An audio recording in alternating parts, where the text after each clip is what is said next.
Midas and Bacchus. Scene 1. Bacchus is sitting beneath a tree.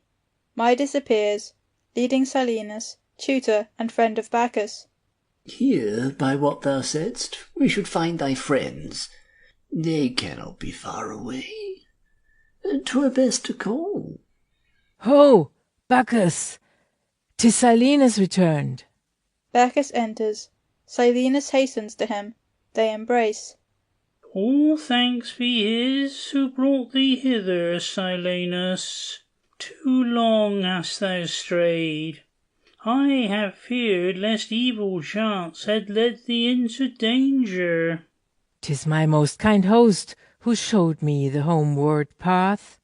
When I wandered away, Phrygian peasants found me and led me to their king, Midas. This is he.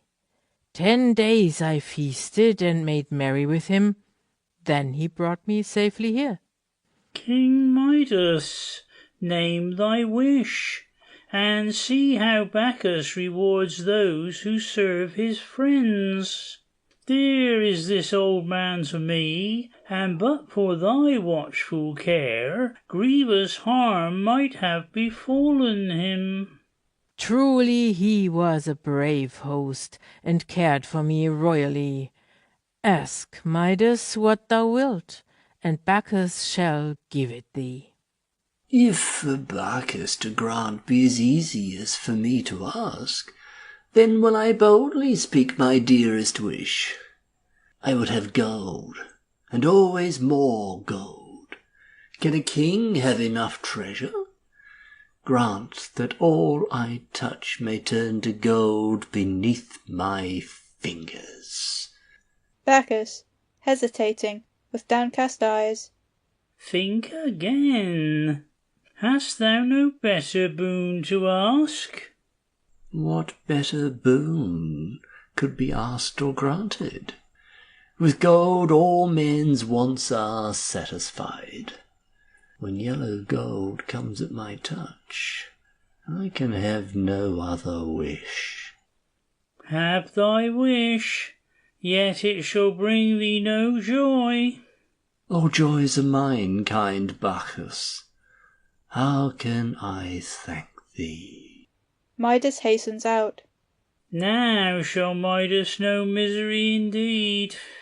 Silenus, I fear thou hast brought bitter calamity to Midas.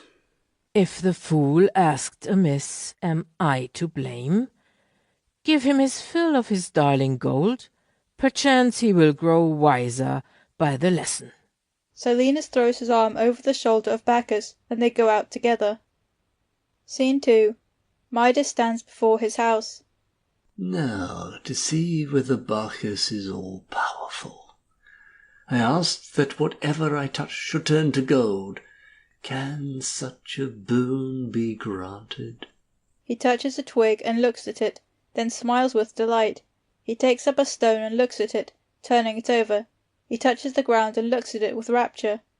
Now will I worship Bacchus and praise him above all other gods, above Jupiter himself. Gold, shining gold, all turns to gold beneath my touch. He takes an apple in his hand. Were the golden apples of Hesperides fairer than this? What Hercules toiled for is mine at a touch. A rare, beautiful gold. I thank thee, Bacchus, for thy matchless gift. A slave enters. What does King Midas command? Bring water, that I may wash my hands. The slave brings a basin of water. As Midas washes his hands, he lets the water trickle through his fingers. Seest thou? Had man ever before such bright golden water in which to bathe? The slave draws back in terror. Fear not, I have had brave company today. Wonderful things have happened. Midas shall never want for gold or aught else. But now I hunger and thirst. Bring bread and wine, for I have travelled far and am faint. Ere thou canst finish speaking, food shall be ready to thy hand. The slave goes out, and quickly returns with bread and wine. Pour wine. The slave pours. Midas lifts the cup. He tastes, and sets it down immediately with disgust. What is this tasteless frozen draught thou bringst me? Dost play thy master a trick? I asked for wine. Slave, kneeling. Bacchus himself knows no purer wine than the draught I poured for thee. Midas, tasting again, showing the same disappointment as before, then smiting his head as the truth dawns upon him. Can a man drink gold? Give me water. Haply that will keep its nature, so the wine turns to gold at my poisonous touch. The slave brings water. Midas tastes. Midas is to drink no more. Give me bread. Midas takes a piece, looks at it, and throws it down. Let me not handle it. Feed me like a child, and pray the gods that it choke me not with golden grains, else I perish with hunger and thirst. The slave offers bread to the lips of Midas, who tastes, then dashes it to the ground in frenzy. Now may all the gold that was ever mine be ground under foot of man, may it be blotted from the earth. So Bacchus, granting my boon, mocked me, and now laughs at my distress. I would give a mountain of solid gold for one draught of cool water. The door opens, and a maiden enters. She hastens to Midas. Father! O my daughter, a cruel doom has fallen on me. See! He touches bread and wine. All tasteless, worthless gold.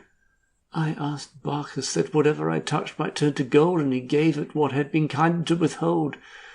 I starve in the midst of plenty. Touch me not, dearest, lest thou share my doom. The maiden touches her father's forehead. Midas starts back with a cry. He takes the maiden's hand and looks at it. She stands rigid and silent. Her hand drops to her side. Bacchus, be merciful. Midas goes out, covering his eyes with his hand. Scene 3. Bacchus and Silenus are talking together beneath the trees. I tell thee, Bacchus, I like not that Midas should suffer because he befriended me. He chose freely. I warned him, yet he remained firm in the evil choice. It is just that he should suffer. Is there no hope?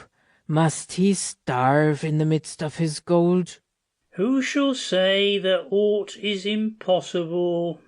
Midas appears. Midas, kneeling. Bacchus, the miserable man, asks a boon. What wouldst thou, Midas? Take back thy gold and give me my daughter, living, speaking, and smiling again. The curse of my touch is on her. She is a golden statue without life or motion. Think what thou desirest. To lose the golden touch, to be as other men are, to give up thy new-found wealth forever. Whom the gods would teach, them they afflict and grievously torment. I have suffered, and I am wise. Take back the gold. Restore the maiden. Now is Bacchus harder than his gold, if he heed not thy prayer? Take back the deadly gift I asked. I loathe the thought of gold. I die of hunger. I warn thee, but men have little liking for the counsel of the gods. They prefer to be taught by their own misfortune rather than by the voice of wisdom. Yet learn that Bacchus can be merciful.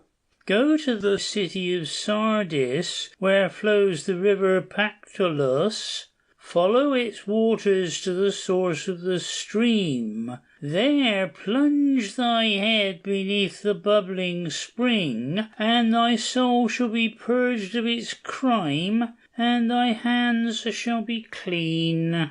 The golden virtue, departing from thy body into the stream, shall tinge its waters, and the sand shall be rich with a vein of gold. I thank thee for the gift of the golden touch. I thank thee yet more for removing it. Midas goes out. 'Tis a pity that mortals know not what to ask when the gods shower gifts. If mortals were always wise, the gods might learn from them. End of Midas and Bacchus.